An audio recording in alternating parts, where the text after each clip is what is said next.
cenizas, con desgarros, con nuestra altiva impaciencia, con una honesta conciencia, con enfado, con sospecha, con activa certidumbre, pongo el pie en mi país.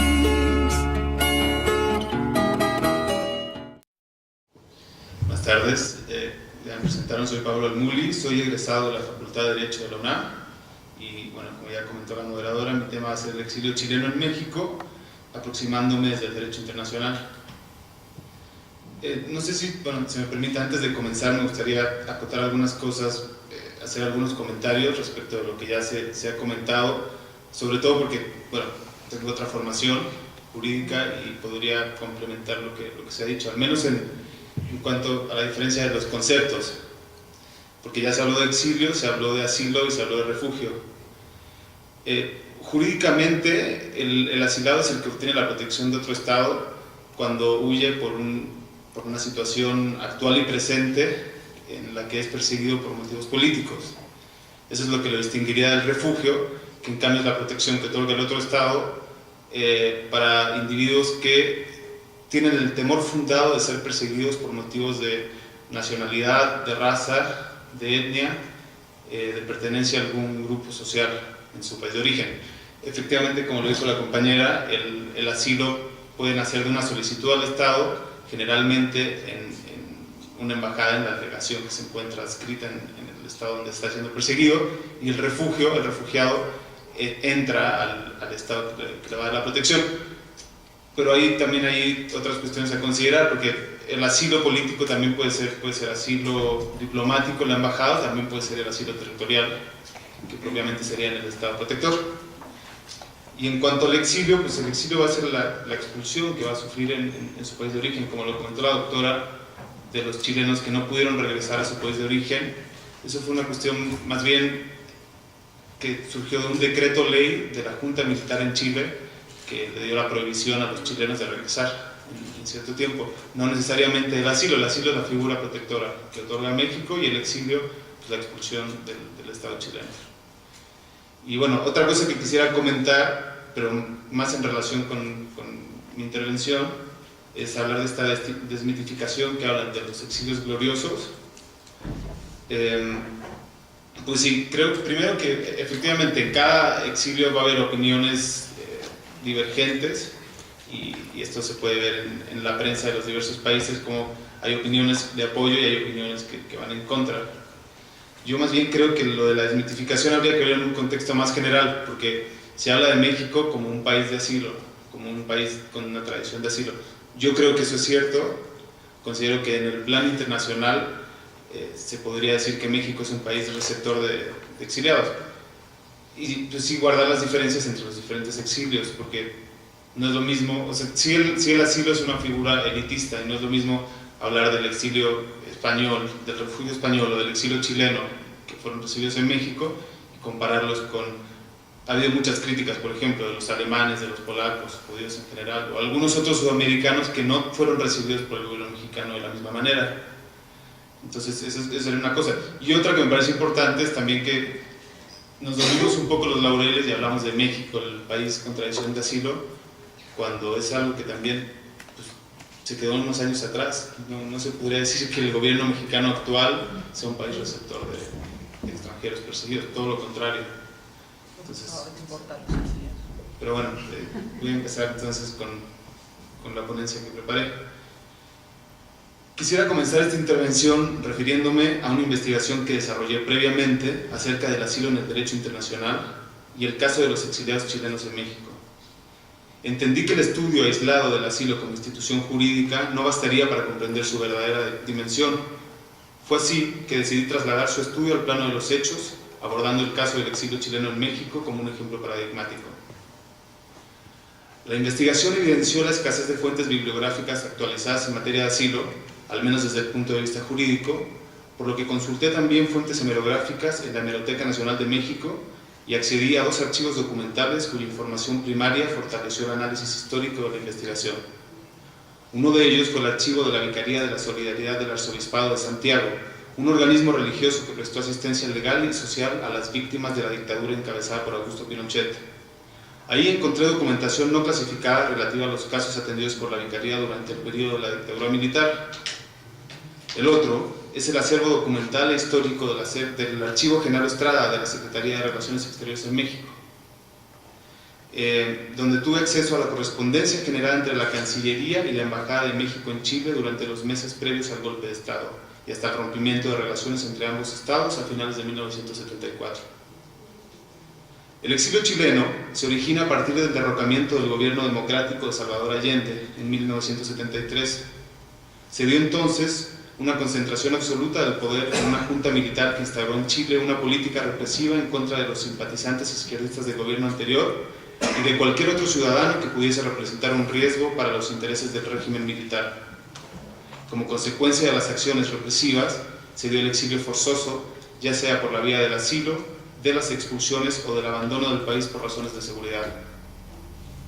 La dictadura militar utilizó el exilio como una herramienta para eliminar de la sociedad chilena la presencia de opositores al nuevo régimen, sin el costo económico y político que implicaba el sostenimiento de centros de detención o la desaparición y homicidio de un número aún mayor de ciudadanos. Lo anterior, con la ventaja adicional de que la expulsión de individuos que se encontraban detenidos muchas veces fue presentada como una medida humanitaria para mejorar la deteriorada imagen del país.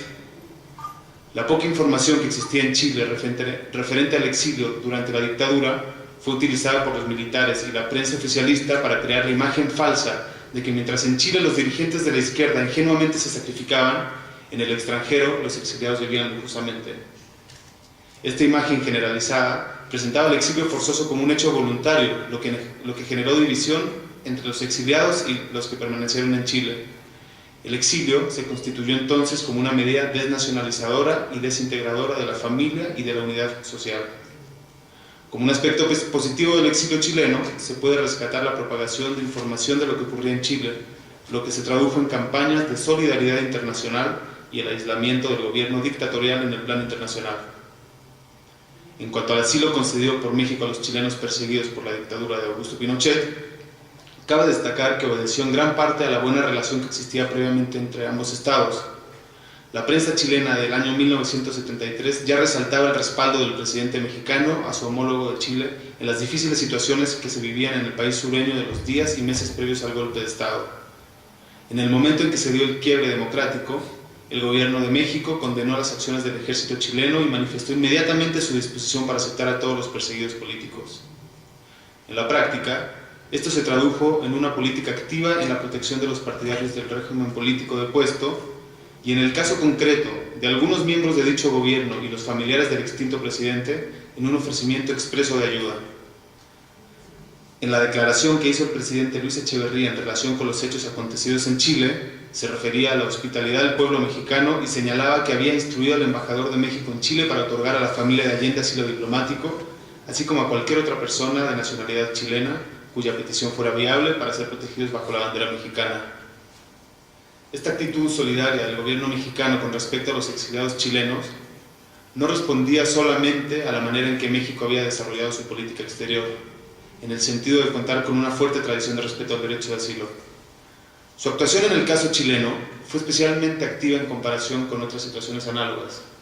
La identificación y admiración que el gobierno mexicano sentía por el proyecto socialista de Allende había derivado en un lazo de amistad muy particular entre ambas naciones, lo anterior al grado de que en su cuarto informe de gobierno, el presidente Luis Echeverría se refirió a su extinto homólogo como un leal amigo de México y resaltó sus virtudes de gobernante como un ejemplo del destino al que debe llegar la democracia latinoamericana. Aquí me gustaría hacer un comentario en relación con lo que el compañero dijo del presidente Echeverría. Creo que hay que hacer una distinción entre la política interna del gobierno de Echeverría y la política exterior, que hasta fue completamente contraria, y de hecho yo creo que se apoyó en esa política exterior para mejorar la imagen de México. Entonces, este trabajo va un poco dirigido a eso, pero no ser linchado. Incluso, leeré a continuación una nota publicada el 17 de septiembre de 1973, es decir, 6 días después del golpe de Estado, en el periódico Excelsior, que revela con sensibilidad el idealismo y la emotividad que generó en el pueblo mexicano la acogida de los exiliados chilenos. Comienzo con la cita. Cuando la señora Hortensia Bussi, viuda de Allende, descendió a las 14:30 horas por las escalerías del avión, se desgranó el grito solidario de ¡Viva Chile! Y la multitud se hizo compacta en entusiasta bienvenida. La viuda de Allende vestía con un conjunto color mostaza. Emocionada, agitó las manos y se estrechó en un abrazo con la señora Echeverría. «Gracias, María Esther, muchas gracias por tanta generosidad», acertó a decir. La señora Echeverría le contestó: «Ya estás a salvo y estás en tu casa». Luego se abrazaron nuevamente y ambas mujeres lloraban. Es cierto que no todos los sectores vieron con buenos ojos el recibimiento de los perseguidos políticos chilenos. En este caso, como en otros similares en el pasado, surgieron voces xenofóbicas que consideraron su recibimiento como perjudicial para el desarrollo de nuestro país, concediendo muy poco valor al gesto solidario y humanista de su gobierno y del beneficio que significaba la inserción de intelectuales de alto nivel a la sociedad mexicana. Tal es el caso de la revista La Nación del Partido de Acción Nacional, que en su publicación del 24 de julio de 1974 señalaba que los chilenos estaban ocupando hasta 2 y 3 puestos de trabajo como aviadores, que a muchos mexicanos se les negaban, bajo el pretexto de que determinados puestos estaban destinados para los asilados chilenos, e incluso que muchos asilados políticos colocados como maestros carecían del nivel académico necesario. Alegaba también que en México no solo se da asilo a determinada ideología política, y no como una medida humanitaria para cualquier perseguido por motivos políticos, lo que, como ha quedado demostrado en la historia de México, no se funda en la realidad. No es posible saber el número preciso de los chilenos que obtuvieron asilo en la Embajada de México en Chile, pero sí una aproximación que revela la importancia del caso chileno. Fernando Serrano Migallón señala que para junio de 1974 México había asilado alrededor de 700 chilenos y 72 aún esperaban su traslado en la Embajada Mexicana en Santiago. A esta cantidad habría que agregar a quienes llegaron a México más tarde por no haber gozado del asilo diplomático o aquellos que encontraron otros medios para ingresar al territorio mexicano y obtener el estatus de asilado. Tampoco hay referencias cabales en relación con el número total de los chilenos que obtuvieron la protección del Estado mexicano durante los años que gobernó la dictadura militar en Chile. Sin embargo, como lo expuso Gabriela Díaz Prieto, se presume que se trató en los momentos de mayor concentración de alrededor de 2.000 individuos comprometidos políticamente, más sus grupos familiares, y esto arrojaría una cantidad aproximada de 8.000 o 10.000 personas. Luis Mayra señala que el exilio chileno en México fue más vistoso que numeroso, cuando compara la cifra de 2.500 perseguidos políticos con el número total de exiliados chilenos que él mismo calcula en 120.000. Atribuye este hecho a que una cantidad considerable de los líderes políticos de la Unidad Popular, así como muchos de los más destacados académicos e intelectuales, vinieron a México. México concedió asilo con base en la Convención sobre Asilo Diplomático de Caracas de 1954 y en la tradición del Servicio Exterior mexicano. En virtud del contenido de la primera, la calificación de la delincuencia política corresponde al Estado que presta el asilo. En este caso, el embajador mexicano descrito en Santiago de Chile calificó la situación de los solicitantes a través de la información que proporcionaban en formularios de solicitud y por información otorgada por los mismos asilados que se encontraban en la delegación mexicana. El gobierno mexicano solicitó entonces a la Junta Militar los salvoconductos necesarios para la salida de los asilados hacia el territorio mexicano.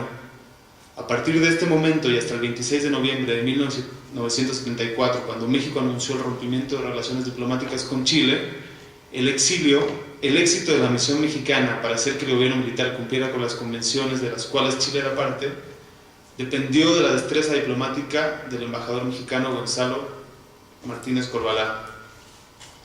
Como lo menciona Fernando Serrano Migallón, el apoyo prestado por el gobierno de México a los asilados no terminaba cuando estos eran embarcados rumbo a México. Ya en territorio nacional, el gobierno, como se hizo en el caso español, procuró los medios para su más pronta integración a la vida nacional. El exilio está subordinado a situaciones que coaccionan la capacidad deliberativa de los individuos. Asimismo, conlleva la violación de derechos elementales. No obstante, las consecuencias del exilio no terminan en el momento en el que el individuo es desterrado. Continúan durante su permanencia en el estado de acogida, a su retorno y durante el resto de su vida. Incluso trascienden a sus descendientes y dejan marcas imborrables, tanto en la sociedad de origen como en aquella que los recibió. A los chilenos expulsados y a quienes se les prohibió el ingreso a Chile, se les vulneraron los derechos de residencia y tránsito, a la justicia y al debido proceso, incluso a la nacionalidad. Correlativamente, gozaron de la hospitalidad del gobierno mexicano, que los acogió en su embajada de Santiago de Chile y cubrió los costos de su traslado al territorio mexicano. Una vez en México, los asilados contaron con el apoyo del gobierno y la sociedad mexicanos, que realizaron esfuerzos para su instalación e incorporación en el mercado laboral y educativo. El Estado mexicano, por su parte, tuvo que asumir una carga económica durante el periodo de adaptación y el costo político que trajo consigo la recepción de extranjeros que se incorporarían al mercado laboral. Paralelamente, vio enriquecidos sus ámbitos académico y cultural debido al alto perfil intelectual de gran parte de los exiliados. Como bien lo expresa Serrano Migallón, el encuentro entre chilenos y mexicanos no estuvo exento de opiniones encontradas. Sin embargo, el peso de la tradición mexicana de país asilante se impuso sobre las voces que, al igual que casi 50 años antes, vieron en la inmigración una amenaza contra los valores tradicionales de la mexicanidad. De hecho, la concepción que el mexicano tenía sobre sí mismo en la época en que arribaron los chilenos a México estaba en proceso de transformación, y nuevas demandas culturales y nuevos presupuestos ideológicos motivaban cambios en la sociedad y en la política mexicana. En este contexto, la presencia chilena se convirtió en una aportación a la inteligencia mexicana. Paulatinamente, desde finales de la década de los 80 hasta 1990, pudieron regresar a Chile aquellos chilenos que pasaron más de 3 lustros en el exilio. El regreso a Chile les acarreó nuevamente la necesidad de encontrar soluciones relativas a la reincorporación a la sociedad, tales como el empleo, la vivienda, la educación. Luis Mayra señala que la tasa de retorno de chilenos exiliados en México fue casi del 60%. El exilio chileno de la década de los 70 del siglo pasado tuvo importantes repercusiones en diferentes niveles. Para Chile significó una división social entre aquellos chilenos que permanecieron y los que abandonaron expulsados por la dictadura del territorio nacional. La sociedad se vio privada de innumerables personalidades en los ámbitos educativo e intelectual, lo que trascendió en un detrimento en el nivel cultural del país. México, por un lado, se enfrentó a las dificultades ya mencionadas que implicó la recepción de extranjeros, y por el otro se benefició con la inserción a su sociedad de individuos altamente capacitados y desarrollados intelectualmente. Para las víctimas directas, implicó una condena perpetua, ya que además de las pérdidas materiales sufrieron un daño moral irreparable que consiste en haber sido despojados de su identidad. Aún la generación nacida en el exilio apareció marcada con este sentimiento de desarraigo. En el caso que se estudia, la expatriación de miles de inocentes de Chile resultó altamente traumática. No obstante, gracias al respeto del gobierno mexicano al derecho internacional, así como a la generosidad de su pueblo, los chilenos asilados tuvieron la oportunidad de vivir y desarrollarse con dignidad. El exilio chileno en México es un claro ejemplo de la importancia y vigencia que tiene la institución del asilo en el derecho internacional. La comunidad internacional tiene el reto pendiente de reconocer como límite al ejercicio de la soberanía estatal el respeto a los derechos humanos, y así reconocer el derecho de los individuos a recibir asilo cuando sufren una persecución política. El verdadero desafío de la comunidad internacional consiste en conseguir el respeto pleno a la libre expresión de las ideas y subsecuente desaparición de las persecuciones políticas. En tanto no se logre lo anterior, el asilo político es una institución vigente y es responsabilidad de los Estados miembros de la comunidad internacional impedir que se debilite o desaparezca, ya que ningún Estado está exento de una eventual solicitud de asilo, ni individuo de requerirlo.